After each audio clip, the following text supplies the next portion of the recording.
you come up with a jingle yet, John? I've got my guitar. Write one now. Have you seen that video where she goes, Fiona, is there a spirit behind you? No, I haven't. That's my daughter. And she's literally just completely blown out by the light. She goes, oh my God, I thought you were a ghost.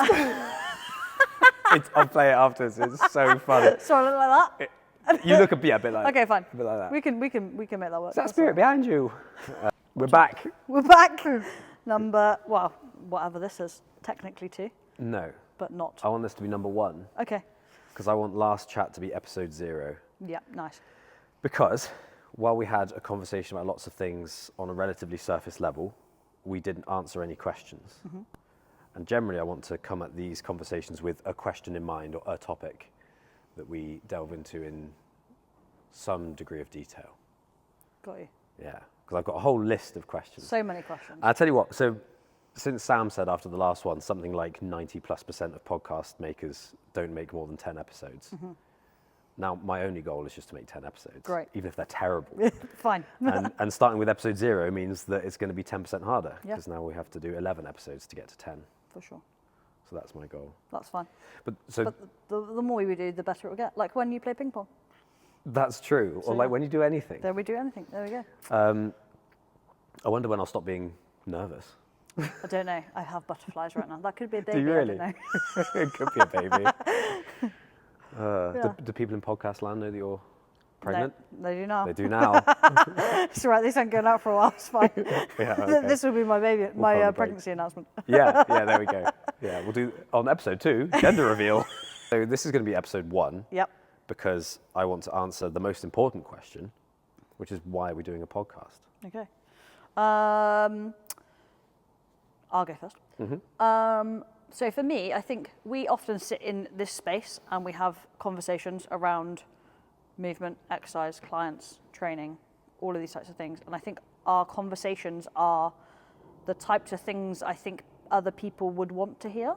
What other people? As in, well, people in here, my clients, definitely. Yeah. It's things that I want to hear back because sometimes like, oh, me and John spoke about something and this would be really relevant for what we're doing, and I often forget what they are if I don't write them down, or I'll only remember a small snippet. So I think other people, I think, but also like maybe people that are maybe similar to myself that are early on in their career with personal training and kind of finding their feet, mm-hmm. but also people that are further down the line and maybe getting a bit more like complacent with their own mm-hmm. coaching and trying to think of ways, or like not having the answers to maybe things they thought they had the answers to, like client keeps coming back with back pain when they're doing this exercise and I don't know why that is, and I want to find something else to help them instead of going, here's a number for a physio. Yeah. So I think, there could be a whole range of people from the everyday gym goer to coaches and other people within the industry. Well, I think the whole premise of the model is that it's applicable to everyone. For sure. Because it's all designed around human movement. What is a human supposed to do when they move and how they're supposed to do it? Mm-hmm. So if you're a human, there should be relevance in what we talk about and what we coach and what we do. Yep. Because we talk about functional training and this idea that function is relative to the individual. So if you are a powerlifter, then squat, bench, deadlift is functional. Mm-hmm. I don't really like that argument because you can choose to do dysfunctional things, mm-hmm. surely. Like, you can be an alcoholic, you can choose to do that. Yeah. That doesn't mean it's functional. No. Because if you're an alcoholic, then drinking a pint of vodka, that's my function. Very painful. Yeah. So I don't like that as an argument, and actually, like, no matter whether you're a powerlifter, a gymnast, or whatever, a yogi or mm-hmm. anything else, you're a human being first and foremost. Mm-hmm. So you need to do human movements as a priority, I would say. Your reasons are interesting because they definitely they correspond significantly with my reasons. So one of them, so the selfish side of things, doing content creation in general is so useful for me. Mm-hmm. It's so useful for getting my thoughts in order. A lot of the time, like, something will happen with a client in a session and I'll be able to visualize what's going on, mm-hmm. but I haven't practiced explaining it. It'll be like a new thing that I haven't explained to many people. Mm-hmm. I have like a stab at explaining it, and maybe it makes sense sometimes, and maybe sometimes it doesn't. And I'll come away from that session, I'll reflect on it and think, I know as a concept, I know what I've just seen, but I can't explain it, which means that I don't understand it in its entirety. Yeah. And so then I'll think, well, how would I put that into an Instagram post? How would I explain to you or to another coach? How would I explain what I've just seen, if it's like an epiphany or just an observation? And I'll often try and create a post around that, because it does make me get my thoughts in order. And for Instagram, the beauty of it is that it kind of constrains you to an extent, because you have to trim things down. Yeah, and so I'm often thinking, like, how do I make this digestible? And I'm sure there's people probably listening to this who watch my stuff and like, you think your stuff is digestible? I often think that, John. Yeah, well, I hear that. Damn it, and I know what you're talking about. So I think And I think even with stuff like that, even with Instagram posts, and I even felt this in our first conversation, there are going to be times where we're sacrificing accuracy for either brevity or clarity. And sometimes I'll say something to a client where I'll use the wrong word, and I know I'm not using the right word, but it makes the idea more clear to them, and it's inconsequential. Whereas like when I do stuff online, I'm always trying to think like, I'm always trying to play devil's advocate with myself. Like I'll put a post together and I'll think, well, how would a traditional coach or I'll think about someone that I know disagrees with me, and I'll think, what would they say about it? And I'll try and plug that hole. And it's an impossible task to do that in its entirety, but it's much easier on a podcast because you can go into much more context. And that's one of the reasons why I think a podcast is a really good medium to explain my approach and my perspective. Because I was thinking about this as well. There's lots of opinions that I have where I'm convinced as I can be, that they're right or that they're accurate or whatever. And if I say it to someone just as its opinion in its boldness, if they agree with me at first hearing, I'm like, I don't trust your thinking, because this is a crazy opinion. You should be way more skeptical of this opinion than you are, even though you're agreeing with me. And when they don't push back, I'm like, oh, I don't think you're thinking about this properly. Even though I think they're right. I know what you mean. You can be right for the wrong reasons. Yes. Yeah. I think that all the time. So those are the selfish reasons. It's going to help me get my thoughts in order, and if you're teaching, you're learning. So explaining some of this stuff is going to make me understand it better. And then for you as well, we'll get you to explain bits and refine. But that would, again, and helpful for me, because like I say, these conversations for me have always been really useful, because I come away thinking, oh, okay, no, one, I do know what I'm talking about, but two, also like being able to then explain it to someone. There are things that I trip over. I had a client the other day that I had to message you about, and I was like, I didn't explain this right, but I think what I was saying was right, but the word, I think I used a different word. I can't remember what we were talking about. I think it was with Linda, but cramping and that was it. Tightness and length and yeah, concentric orientations and things. Yeah. And it was just like, I know what I want to say, but it's getting that across to make it make sense to other people. Yeah. And again, I think with you, I think now I see it, but then it's just getting it from my brain to make sense outside me. It's funny, isn't it? Because that's our process, is that we see it and then we have to speak it into clear thought. Yep. Whereas for a client, it's the other way around. You have to speak it into clear thought so they understand it, so then they can pursue it with a feeling, and then they can start visualizing it. And we've talked about this loads, how there's a difference between feeling and thinking, and feeling is way more important. So just as an example of that idea, if you think smoking is bad for you, you might quit or you might not. But if you really feel it as being bad for you when you do it, you'll stop. Yep. And that's the thing. If you can make people feel the truth of what you're saying, they develop like a really deep intuitive understanding of it.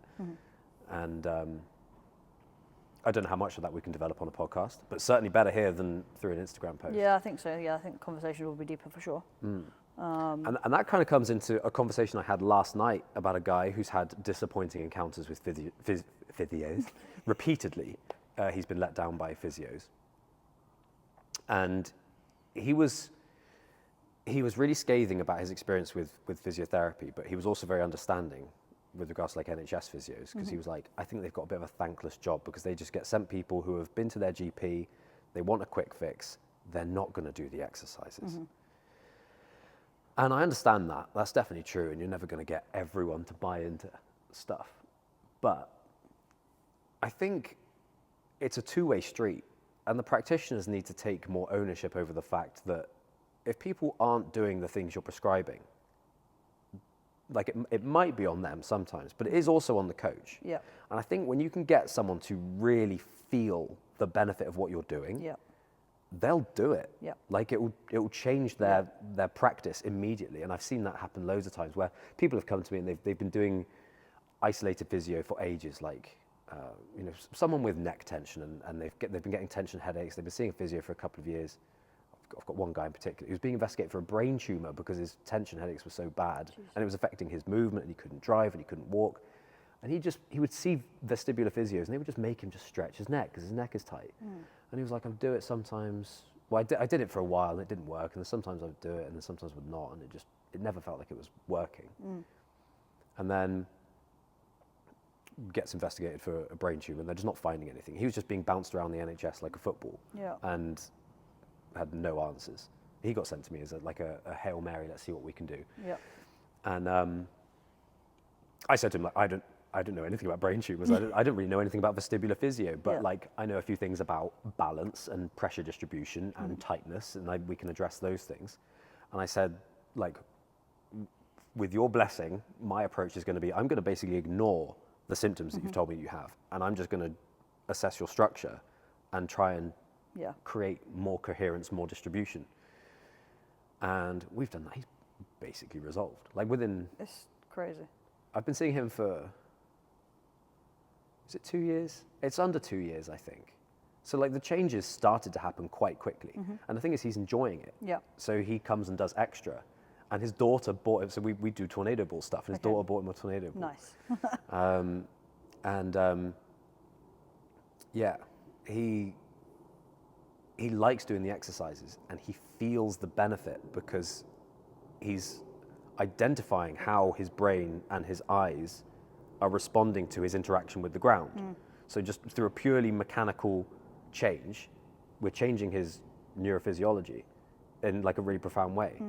And compared with just doing isolated physio, stretch and strengthen, this band resistant thing like T-spine extensions, external rotations and things like that, you do them and you're like, is this helping? I'm supposed to do it. I guess it's helping. But sometimes it is, sometimes it isn't. Yeah, for sure. Anyway. So that's why we're doing the podcast. Was that the question? Yeah, that's the main question. Yeah. Okay. Anything else? Anything else? Yeah, so I suppose there's one more thing, and we've touched on this in conversations, about how, as if the podcast industry needed another podcast, especially within the fitness industry. The fitness industry seems like it's saturated, but it's not. It is bloated. It's absolutely filled with redundancy. So just people churning out the same stuff over and over and over again. Yeah. And with my Instagram, I try to think like, not as a hard and fast rule, but like if I've seen more than one person talk about this thing, I probably won't post about it. Yeah. Okay. So the world doesn't need another how to set up for a deadlift. Like there's a billion and one. Yeah, how to do this exercise, yeah. And it's not to say that stuff is a complete waste, because every now and then I do see a powerlifter or a powerlifting coach and they've got a cool new fresh take on an old idea. Or they just have a really good way of phrasing an old idea. So sometimes that stuff, that can keep churning along in the background. But for the average coach who's sort of not got like a speciality, for them just to be like, here's 3 leg exercises and it's a squat and a lunge and a leg extension. It's like, that's so redundant. Yeah. And like I said, with my Instagram, I try to always do stuff that I'm not seeing. And definitely for the podcast, I want to go into topics that, even if they're being discussed, I want to have a completely new take on it. Yeah. So I suppose that's not why we're doing it, but the mission statement is zero redundancy. Yeah. So we're not going to be putting out information that you're going to find too many other places. No. I like that. Yeah. Good. Yeah. Yep. Do you think there is a place for some of those? When you say about it being like redundant and things like that, do you think there is a place for some people online, like people seeing it? Like for us as coaches, no, it's boring. I see what you mean. I mean, there must be, because there's a market and people are consuming it. So, Yeah. you know, you'll see the same thing over and over again, and one of them's got 500,000 views, and it's just the same workout you've been seeing from Davina McCall for 20 years. Good old Davina. I love Davina, but I don't go to her for my exercise information. If you did, this would be a very different podcast, John. Yeah, absolutely.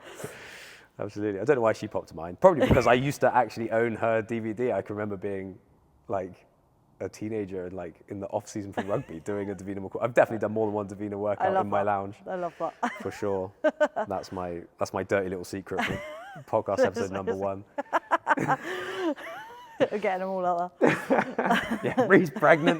Jon does Davina McCall. Who are we listening to? What's going on? What is this? Turn it off straight away. Oh gosh. Is there? Yeah, I mean, there's definitely a market, and when it's done well, there's still good stuff that is done about generic information. Yep. I can't get into the mind of a coach, even a new coach, who gets up, has a bit of time to spare, and is like, right, content creation. Okay, here's how to brace. How is that useful? How is well, Not how is that useful? That's the wrong wording. That is useful for it's useful many for what things. it is, but how yeah. is that? How is that going to motivate you to spend time creating content? Yeah. And it's not that all content needs to be original. I don't know how much of the content here is going to be original. Almost all of it's derivative. Yep. Like I take information from so many different corners. So we'll cover stuff that's been covered in other podcasts, but they're all podcasts that they self-reference as having 6 listeners. Yep. So it's not stuff that's going mainstream. And are we doing this to go mainstream? No, not really. No, Well, I'm not not. really. No. Yeah, no. I think we've got 7 followers on Instagram. Already? I think so. So we might have 7 listeners, John. Goodness me, we haven't even Wow. started yet. Oh, it's just, the world's our Wild. oyster. Yeah, I think I'm not big on. I don't make a lot of content, and the content that I do create is normally based off of conversations that I've had with clients. So like Yeah, so real content. Yeah, like real Yeah. content, and just the stuff that I would put out if I was sharing it to my clients, because that's who I'm trying to keep happy at the end of the day. I'm trying to answer their concerns and help them with their problems, and often it will then expand and help other people at the same time, hopefully. Yeah. Yeah. That's interesting, like helping other people. I think the most helpful thing that we can do in this podcast is to provide an alternative perspective, because that's the entire reason I have a client base is because I have an alternative perspective, and the people that come to see me need it because they've been let down by other models. Yep. And that's why and that's how it happened in the first place, was by accidentally solving problems that didn't know could be solved. Yeah. And that a lot of the literature or certainly the narrative in the industry is like, you can't solve these things. Yeah. And I think that's part and parcel of the bar is set so low in the fitness industry by the professionals, by the research. And unfortunately, I think that we have a very broad consumer base that should be broader, who accept a very low standard of product. Yeah. Very, very low standard. And that they'll pay a lot of money for it. They will pay a lot of money for it, and I see that, and I'm like, that is ridiculous. Yeah, it's amazing. Like, I don't know how some people can charge that for the service that they provide, and I mean, think that all the time. it just it blows my mind. But sometimes they whack I've got 10 years experience and I've done this, or this is the way I look, and then people are bought into that. I can think we talk about one guy who he had his website up and running, and he was a level 3 PT, and in his list of qualifications, it was level 3 personal training, level 3 fitness instructor, level 3 exercise to music, level 3 nutrition, level 3 business planning for PTs. I was like, these are just the modules from the personal training qualification. So he listed them as different qualifications. I was like, yeah. I wouldn't brag about level 3 anything. No, I mean, I don't think I've got anything listed on my thing at the minute. Maybe just coach, personal trainer. Well, I didn't require it No, I know. I know. Thanks, Boston College. That's another podcast. That's a different podcast. That's another one. Yeah, but it's it's funny. And actually, talking about qualification as well, it's just like you're the best person to speak about this. Is the training that you are given within the course that you can pay thousands of pounds for is shocking. Like, it is not great. The fact that it hasn't changed as well in God knows how many years, certainly since I did it, which is 16 years ago, something like that. I'm going to tell two funny anecdotes about the personal training qualification. So one is, obviously, Jo did her PT qualification much more recently than me, but did it through the same organisation, which I suppose, for legal reasons, should remain nameless. This is not going to paint them in a great light. It's all true. So you have to get 100% on the anatomy physiology module to go through to do the next module, and Jo failed. And we were like, that's weird. So she called up her tutor, and she was like, what did I fail on? And they were like, oh, you failed on the bony anatomy. And we were like, that's even weirder. And Jo was like, I really don't think I would have done. And he was like, he obviously sensed the tone. He was like, what do you do for a living? And she was like, I'm a nuclear medicine radiographer. And he was like, okay, let me have a specific look at what you did wrong. Yeah. Okay, here. It says you labeled the calcaneum as the talus. And Jo was like, not to be a dick. That's impossible. There's no way I would have done that. Yeah. And she goes through and she goes, I see the problem. Your textbook's wrong. And it's the same textbook that I had used about 10 years earlier. Oh, no way. And it had labeled the bone incorrectly. And it had been incorrect, just as a fact, for 10 years at least. Jesus. And it's like, okay. And I don't even know why, like, the talus is quite important. All the bones are important, and the talus is actually very, very important. Yeah. I don't know too much about, like, bony anatomy. No. I don't know why that's a part of the level 3 PT. Yeah. That should be part of, like, further education. Maybe. It should be teaching people how to move. Yeah. And maybe you cover muscles, and maybe you cover some bones. Yeah, a little bit. I can't But, like, remember. do you remember, like, how many valves does the heart have? No, I don't know. Don't ask me science questions, John.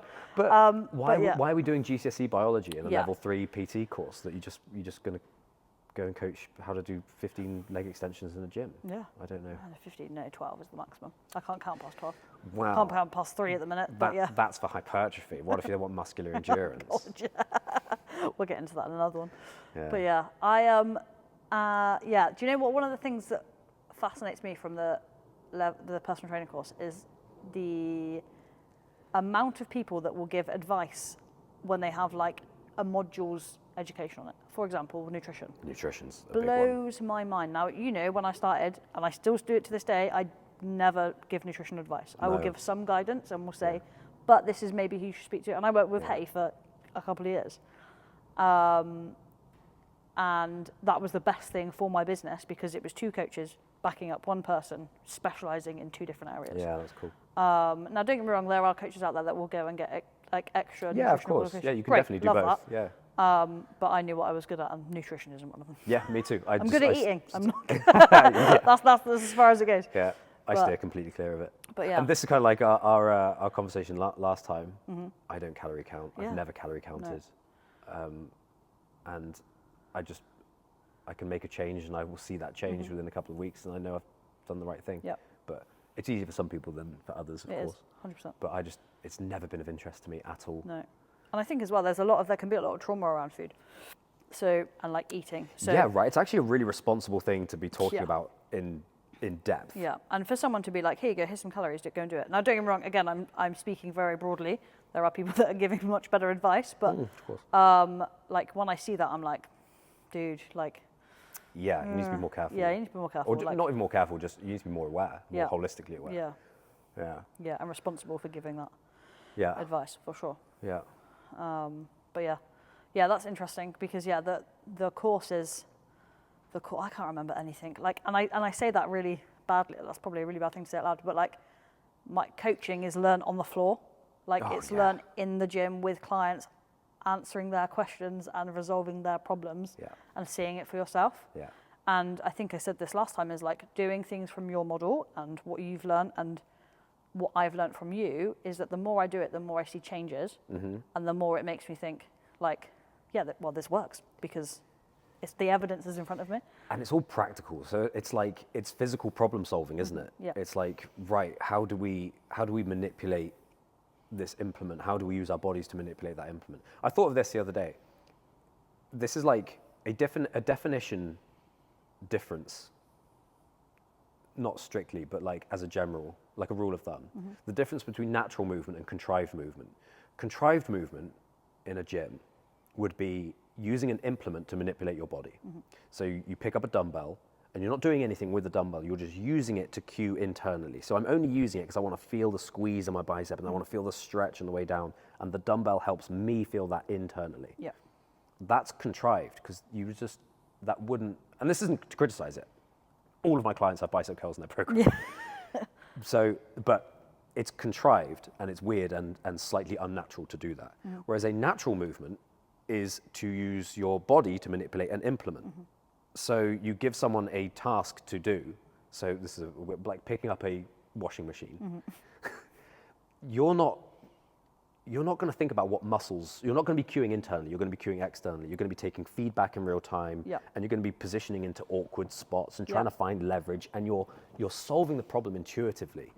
And it's too complicated to pick up something that's awkward with a rigid set of cues. You have to work it out through physical problem solving, which means it's almost natural movement by definition because it can't be done properly consciously. Now, obviously, that doesn't mean that you can't optimize it or cue it or tweak it, but the body will self-organize if it's doing a relatively complex natural task. So I keep talking about tornado balls. I'm on a tornado ball tear at the moment. Yeah, I need to do that. What's the golf one? Is it the golf swing? Yeah? Yeah, I need to do that. Have we not done that yet? No. Cool, well, we'll do that after. Yeah. But yeah, so when you're chucking it around, you can't be cueing internally. You can't think, what's my rotator cuff doing and when's it going to relax and blah, blah, blah. You've got to think about the ball. You've got to cue externally. And we've seen this in skill acquisition literature. The further removed from the body you cue someone, the more success you get built into that. So just an example, like Johnny Wilkinson famously talked about, he doesn't aim at the posts. He picks a person in the stands behind the posts, and then he aims at them, because the further removed it is, the more accurate he's going to be. And the body, relatively speaking, self-organizes behind the intent and the action.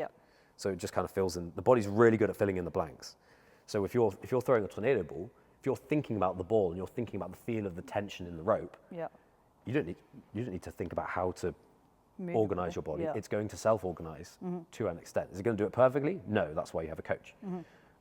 But it becomes a natural strategy rather than, as I say, a contrived strategy. And you can tell those that are moving without thinking compared to those that are. That's one of the biggest problems I see is that people overthink their movement. One of my favorite quotes from you, and I use it all the time, it's rope flow, not rope think. Because, and I use that all the time. I'm like, just stop thinking about it, just do it. Like, you just need to move. You don't need to worry about where the rope is and what it's doing. Just not like that, but like just feel what it's doing, and then you can get your chest to turn. And because the body will solve a lot of problems. I've got a client who, the moment she's conscious of the rope, it falls apart, and that's not unique to her at all. That's a very, very common finding. But it's funny with her because if I give her feedback, it goes to shit. So she's like, John, she's like, should we be doing something? And it'll start going good, and I'll be like, oh, I want to give praise, and she's like, John, shut up. So literally, she gets the rope out, and I'll just sort of sit on an angle, and like I'll sometimes get my phone and I'll just pretend to just not be paying attention. I'll just be watching her like this, just out the corner of my eye, and she'll be like, did you see that? I'm like, yeah, I saw it. It was awesome. I love that. Yeah, it's so funny. Yeah. But yeah, it's rope flow, not rope think, and that should be true of most movements. If you're playing ping pong or playing football, you can't think too much, certainly not in detail about what you're doing as you're walking and moving and kicking and throwing and stuff. It has to be natural movement because it's way too complicated. And I suppose people would say, like, a tornado ball swing is just too complicated a movement to do in a gym setting. And I'm like, I don't know, because I've taught a lot of people how to do it, and they pick it up pretty quickly. It's only a couple of sessions. Yep. Is that less complicated than Olympic lifting? Or is it even more complicated than reverse engineering all of the compensation patterns that someone who's never squatted before is going to present with? And we call it compensation patterns, but they're actually the natural strategies. So you teach someone to squat for the first time, and they'll go onto the inside edge of their foot, they'll go right onto their toes, and they'll want to be moving forward. Yep. They won't go straight up and down. They won't have the weight in their heels. They won't have their knees out. And that's like almost 100% of people are going to present like that. And we're like, see, errors. And I'm like, no, bad exercise. Yeah. Right? 100%. They're just using, not bad exercise, but a flawed exercise, because they're using their natural strategies for propulsion, and we're cueing it out of them. Whereas this is one of my things I think about all the time. I want to work with the body rather than against the body. Yeah. And if 100 people out of 100 have knee cave on a heavy squat, at what point do we start saying it's not an error? It's a fundamental strategy for how we put force into the ground. Yep. And then if we can engage with that, and actually there are times I'll do an exercise like an inverse twist where I'm cueing people onto the inside edge of their foot, I'm cueing the knee in, and I'm cueing the valgus. And when you work with someone who has done loads of powerlifting, they've lost so much of those strategies. Yep.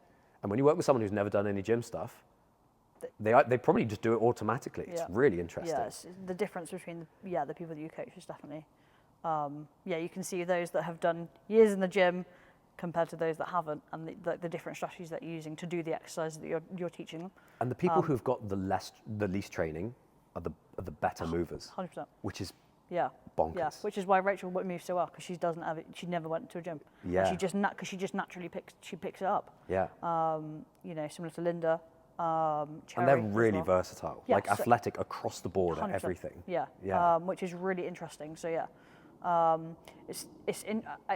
what you were just saying then about like strategies for like squatting. It reminds me of, we were looking at a client, I don't know who it was, but and I remember you saying they'd been to see a coach, and their coach kept correcting them on keeping their knees out. Yeah. And you were like, don't worry about that. And instantly they lost the pain and were moving better. Within that was it. Yeah. And there are so many people who, with the best of intentions, they're cueing people into pain all the time. And I think about other clients who haven't necessarily even had coaching, but they've just had almost like subliminal messaging from the culture of training. Yeah. So like Nath, great athlete, like smooth, like he can dance, and he's fantastic at table tennis, and he's so smooth, like how he can lunge and like move his body around, like a natural athlete across the board. Yeah. And it was funny because like I started working with him thinking, oh, this is going to be easy. And I was giving him some exercises, and he would go into just stiff, rigid robot mode. Yeah. And I was like, dude, just relax. Like, don't overthink it. Don't cue your scaps. Don't cue your spine. Don't cue your posture. Just move. Just do it. And it was interesting how difficult it was for him to disengage his brain to do the exercises. And his only movement flaw was that he thought about it because he was trying to protect his back and not flex his spine and brace his core and all this stuff that we hear as being, this is how to do an exercise safely. Yep. And that's what was making him rigid and therefore brittle and losing all of his athleticism just through cueing. Yeah. Proud chest is one of those ones that annoys me. Yeah. Where would you do this? Yeah. Why would you? You wouldn't ever walk around like that, and it instantly then just compresses your lower back, and then you just walk around like you've got a duck butt. And I'm like, no, like come on, all of that compression, you can see it in your top. Yeah. Like it blows my mind. It's funny talking about that and like the compensations that come along when you try and do something like that. And I think I was just thinking through like stages of my career where I realized like, oh, that cue in isolation is no good. And I would spend like weeks or months working with someone so that they could execute the cue but without compromising everywhere else. And so it was like an integrated approach to that cue for upright posture and for thoracic tension and stuff, which is all useful. And I would spend weeks or months on that precision with clients. And now I'm just like, I don't think about it at all. No. I don't think about it at all. No. And if I want them to do it, I'll just give them an exercise that makes them do it. Yeah. And you just set up the constraints of the drill and they just do it automatically. Yeah. Like, right. And then I'll say, that thing that you're doing there, I want you to create that feeling a little bit more when we do this other thing. Yeah. And they're like, right, got it, and they Yep. can just do it perfectly. Because Yep. again, feeling's more important than thinking. Yeah, and that comes, so whenever it comes to things that are like a single leg or kickstand, I'm like, we all just take it all the way back to the beginning. If you're doing a single leg kickstand hinge, you remember when we're like stacking over our toes and turning our hip and like, you know, loading into the back glute and you can feel the tension. That's what I want you to do for this exercise. Yeah. And straight away they're like, yeah, I got to. Because Yeah, you've built got the it. foundations. Yeah. And I think that's the main thing, is just like building those foundations really early on, especially with all clients, because ones that are coming that have had previous coaching, or those that are brand new, and just really layering up and just being really, I'm probably more gentle with my approach than you are.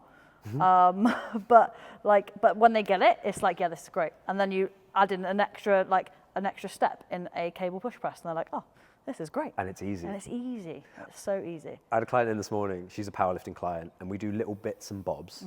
We've got an interesting anecdote for her as well. I'll tell the anecdote really quickly.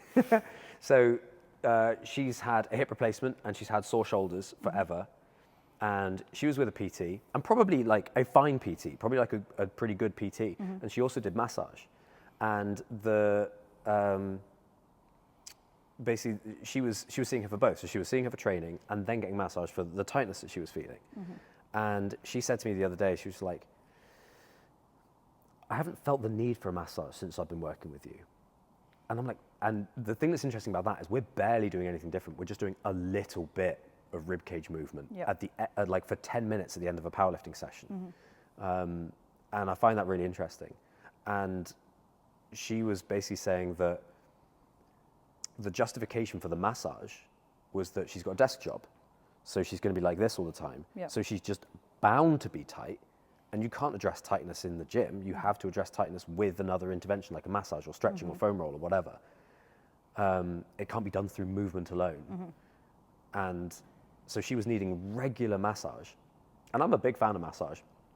But all of these passive therapies that are done to you, if they're going to work, need to be in conjunction with a change in movement strategy. Because why do you get tight in the first place? And I just don't buy the argument that, oh, I have a desk job, so I'm going to be tight as a default. I just sort of think that's a little bit lazy.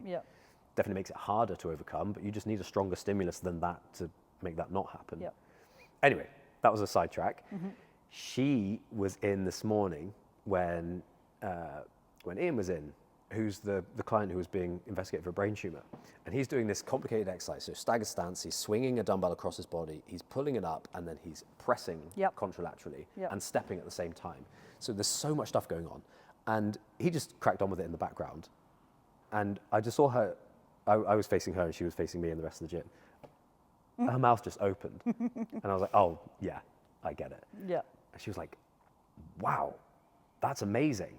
And I was like, it looks really complicated, doesn't it? She was like, yeah, I could never do that. I'm like, we could do that in like 3 or 4 weeks.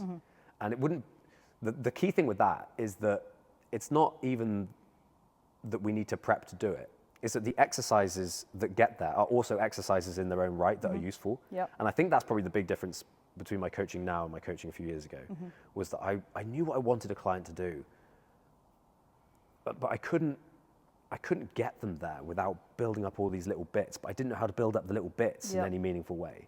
So the product that I was giving, if people were willing to go on the journey with me, it was effective.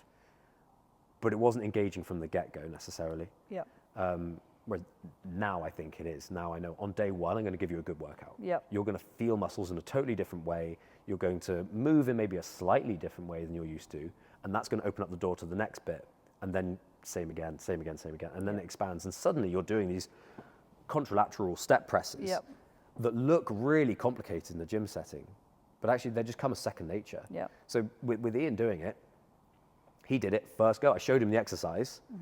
If I showed that to anyone in Pure Gym right now, they'd be like, oh, what? What do you want me to do? I showed it to him once. I probably did like 3 reps. He just picked it up and did it. I love it when that happens. It's awesome. So good. It's so good. So. Yeah. That felt like a long one. That was good.